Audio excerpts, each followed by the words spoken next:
Sabe qual é um dos maiores paradoxos do poder? É que para manter a própria independência, muitas vezes é preciso que os outros dependam de nós. Parece estranho, né?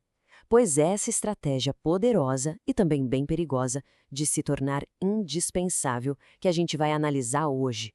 Vamos entender como essa lei funciona e por que dominar isso pode ser a linha que separa o sucesso da ruína total. Essa citação é de arrepiar. Ela vem lá da Itália medieval e já mostra a urgência dessa lei. Imagina só, um soldado mercenário salva a cidade de Siena e, como recompensa, ele é condenado à morte. Mas por quê? Porque assim que o trabalho dele acabou, ele deixou de ser um herói e virou uma possível ameaça. Ele era bom, muito competente, mas era perigosamente substituível. A história dele é um aviso bem sombrio do que acontece quando não se consegue ser indispensável. Isso já puxa ao nosso primeiro ponto, o grande perigo de ser um herói descartável. O que acontece com aquelas pessoas que são brilhantes, que têm sucesso, mas que no fim do dia podem ser simplesmente dispensadas? As histórias delas são um lembrete bem duro sobre como o poder pode ser frágil.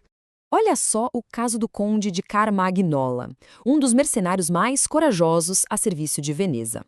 Ele foi celebrado como herói, recebeu todas as honras que se pode imaginar.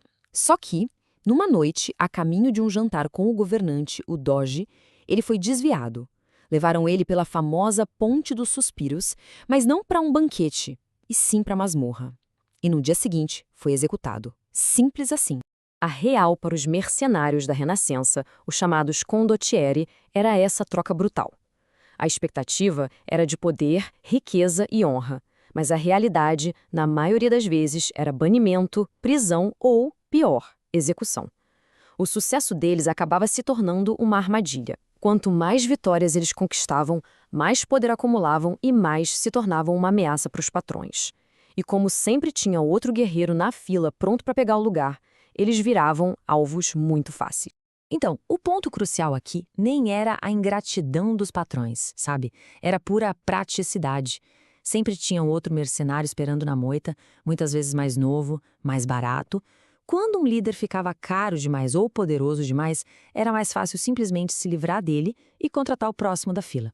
Isso mostra uma verdade bem dura. Só competência, sem ser indispensável, é uma posição perigosamente frágil. Ok, então já vimos as histórias de alerta. Agora, vamos virar a página e ir para uma verdadeira aula de como aplicar essa lei. Vamos analisar alguém que não apenas sobreviveu a esse jogo, mas prosperou, se tornando o eixo em torno do qual uma nação inteira girava. Otto von Bismarck. A estratégia do Bismarck foi brilhante e totalmente contraintuitiva. Em vez de se aliar os ministros poderosos, ele mirou no elo mais fraco da corrente. O rei indeciso, Frederico Guilherme IV. Bismarck entendeu um princípio básico do poder. Os fortes não precisam de ajuda, mas os fracos, nossa, como eles anseiam por força. Ao se tornar o pilar de um mestre inseguro, ele garantiu que o rei simplesmente não conseguiria governar sem ele. E a ascensão dele foi metódica, calculada. Ao longo de décadas, ele fez primeiro o rei Frederico e depois o sucessor dele, Guilherme, ficarem completamente dependentes de suas táticas de ferro e sangue. De ministro a primeiro-ministro, ele se tornou o cérebro, a força de vontade e a espinha dorsal da monarquia. Foi se tecendo, se amarrando na própria estrutura do poder até conseguir unificar a Alemanha. E o resultado final disso tudo? Olha, nenhum dos reis gostava de verdade do Bismarck. Eles viviam discutindo com ele e desconfiavam das ambições dele. Mas isso não importava. Eles não podiam se dar ao luxo de se livrar dele. A dependência, e não a amizade ou a lealdade, era a fonte do poder imenso do Bismarck. Certo, então vamos sair da teoria e ir para a prática. Como é que se cria esse tipo de dependência?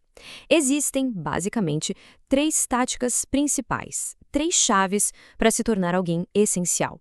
As 3 chaves são: primeiro, ter um talento único, insubstituível. Segundo, se entrelaçar de forma estratégica, se amarrar tão fundo numa organização que a sua remoção causaria o caos. E terceiro, o poder da informação, ter segredos que te tornam intocável.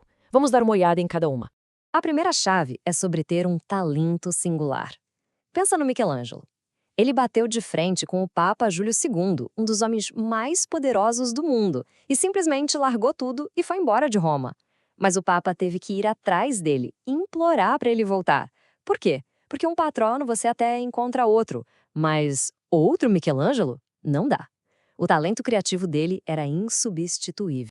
A segunda chave já não é tanto sobre um único talento, mas sobre estar em todos os lugares. Henry Kissinger, por exemplo, sobreviveu a inúmeras brigas de poder na Casa Branca do Nixon, não porque ele era o único bom diplomata, mas porque ele se envolveu em tudo. Ele estava tão entrelaçado em tantos departamentos e iniciativas que, se o tirassem de lá, seria um caos administrativo.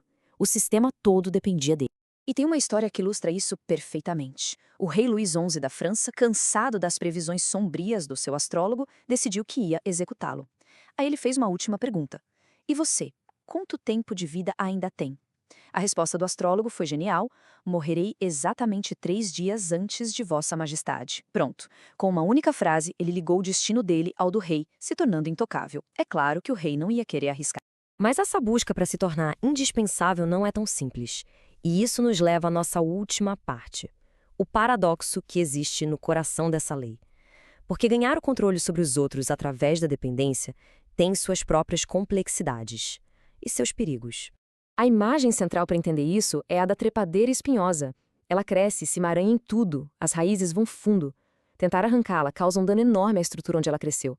Dá tanto trabalho, tão doloroso, que a maioria das pessoas simplesmente deixa ela lá. É assim que a dependência funciona. É sobre se tornar problemático demais para ser removido.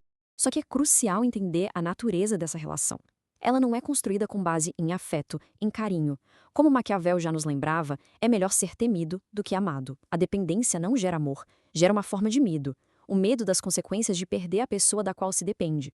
E aqui vai o aviso principal. Não espere gratidão ou amor por ser indispensável. Na verdade, é bem mais provável que o seu mestre passe a ter um certo ressentimento, porque ele vira um prisioneiro da necessidade que tem de você. O mestre vira escravo do servo. Mas para quem busca poder, o medo é uma base muito mais estável e controlável do que o amor, que é sempre inconstante e imprevisível. E aqui a gente chega na reviravolta final. A busca pela independência total também é uma armadilha. Alguém que é completamente livre dos outros pode até ter autonomia, mas não tem poder. O poder é, por natureza, uma coisa relacional. Ele exige interdependência. Então o objetivo não é se livrar dos outros, mas ter uma liberdade ao contrário, onde a necessidade que eles têm de nós é o que nos torna, de fato, livres. E assim, a gente termina com uma questão fundamental, inspirada pelo filósofo Baltasar Gracián. Onde é que está o verdadeiro poder? Estaria ali nessa teia complexa de dependência que nos dá controle? Ou na liberdade, talvez até ilusória, de não precisar de ninguém, mesmo correndo o risco do isolamento? A resposta, quem sabe, esteja em encontrar o equilíbrio delicado entre esses dois extremos.